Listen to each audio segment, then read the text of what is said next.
I'm not sure if you can hear how loud that is on the audio, but we're going to try to fix that.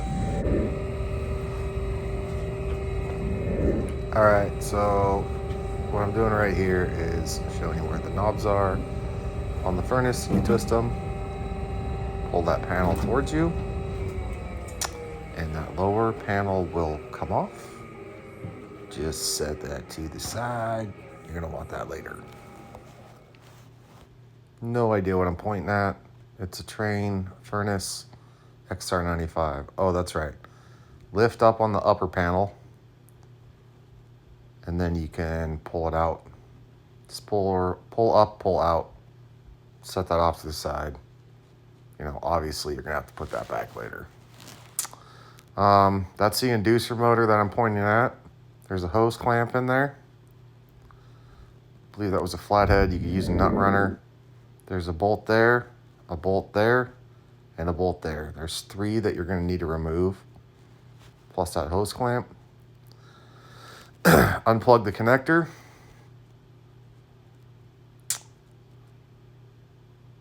There's a ground strap. You're going to have to pull that bolt out. But before you do that, kill the power to the unit.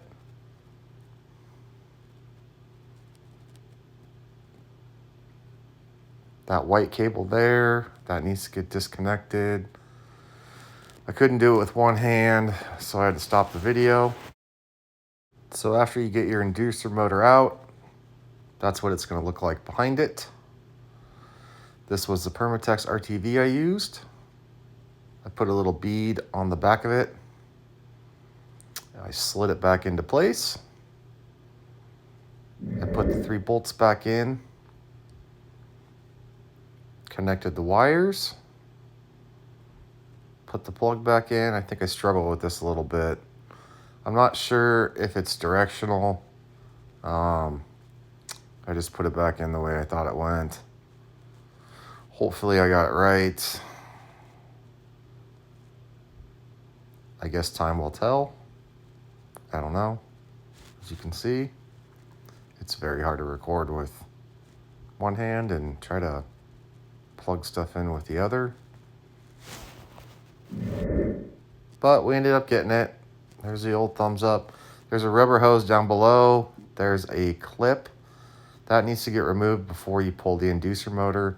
It is a pain in the butt to get off and get back on. Throw some zip tie wires on there and cut off the excess. Clip, clip, clip. Clip. Then go through, retorque them after your RTV has set up for an hour. All 3 of them. Make sure you put that hose clamp. So this is me.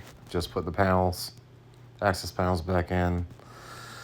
The upper one you want to slide in the top and then push in. The lower one you want to start at the bottom and then push in and then re-lock in the tabs.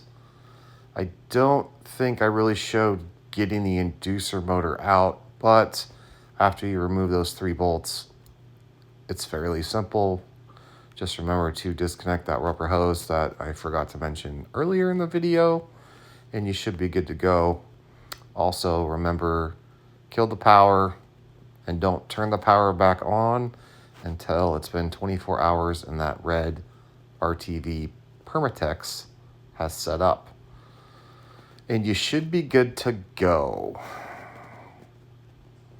That was the power switch. Just pointing that out. Lastly, here's a picture of the front of the unit. And here is the model number, the THU that I was talking about if you need to look up parts. Good luck.